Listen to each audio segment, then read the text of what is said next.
कार्तिक महामहात्म्य चौथा अध्याय। माता शारदा की कृपा, लिखूं भाव अनमोल। कार्तिक महात्म का कहूं, चौथा अध्याय खोल।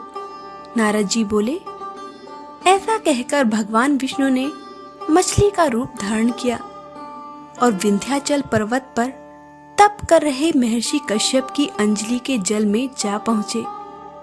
महर्षि कश्यप ने दया करके उसे अपने कमंडल में रख लिया। जब उसने बड़ा रूप धारण किया तो उन्होंने उसे कुएं में डाल दिया। जब कुएं में भी ना समा सकी तो उन्होंने उसे तालाब में फेंक दिया, और जब वह तालाब में ना आ सकी तो उन्होंने उसे समुद्र में डाल दिया। वह वहां पर भी बढ़ने लगी। फिर उस मत्स्य रूपी नारायण ने उस शंखासुर को मार डाला। तत्पश्चात शंख को हाथ में लेकर वह बद्रीवन में आ पहुंचे। बद्री नारायण में आकर उन्होंने सब ऋषि व महर्षियों को बुलाकर आज्ञा दी कि पानी में इधर उधर फैले हुए वेदों को ढूंढो और उन्हें शीघ्र मिलाकर मेरे पास लाओ। तब तक मैं देवताओं के साथ श्री प्रयागराज में ठहरा हूँ। इसके बाद सभी ऋषि महर्षियों ने उन सब बीजों एवं वेद मंत्रों को ढूंढ निकाला। उन वेदों में जो भाग जिन ऋषियों को मिला वह उसी का हो गया। उस दिन से उस भाग के वह ही ऋषि कहलाए। सभी वेदों को लेकर ऋषि महर्षि प्रयागराज में आए और उन्होंने सभी वेद भगवान विष्णु व ब्रह्मा जी को समर्पित कर दिए। ब्रह्मा जी वेदों को पाकर बड़े प्रसन्न हुए। उन्होंने देवताओं और ऋषियों के साथ अश्वमेघ यज्ञ किया। यज्ञ के अंत में देवता, गंधर्व, यक्ष, नाग भगवान विष्णु को दंडवत करके प्रार्थना करने लगे।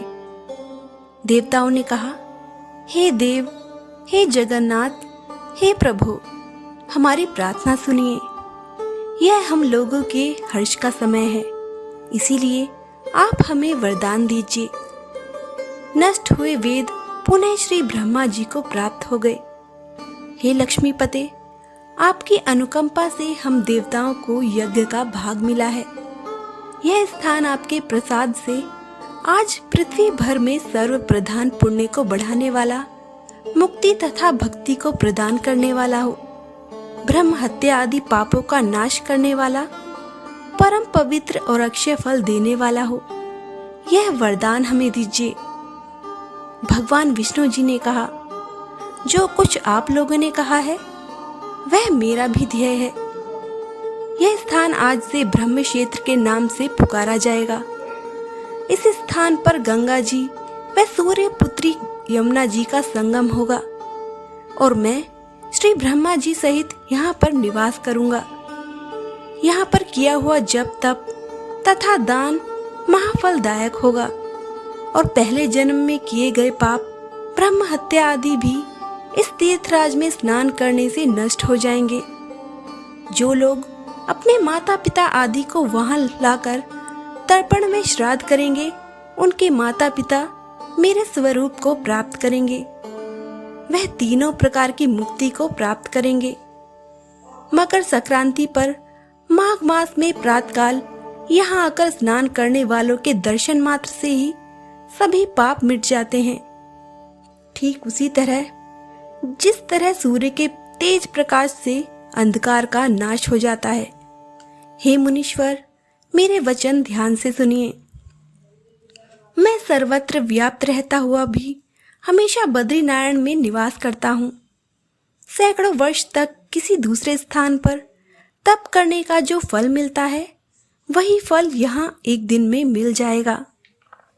जो मनुष्य मेरे उस स्थान बद्रिकाश्रम का दर्शन करेंगे, वह और उनके समस्त पाप नष्ट हो जाएंगे। सूत जी बोले, ऐसा कहकर भगवान विष्णु अंतर ध्यान हो गए और देवतागण भी अपने अंशों को वहीं छोड़कर चले गए। जो मनुष्य इस कथा को श्रद्धा पूर्वक सुनते हैं, वह श्री प्रयागराज व बद्रिकाश्रम जाने व स्नान करने के समान फल प्राप्त करते हैं। जय श्री कृष्ण।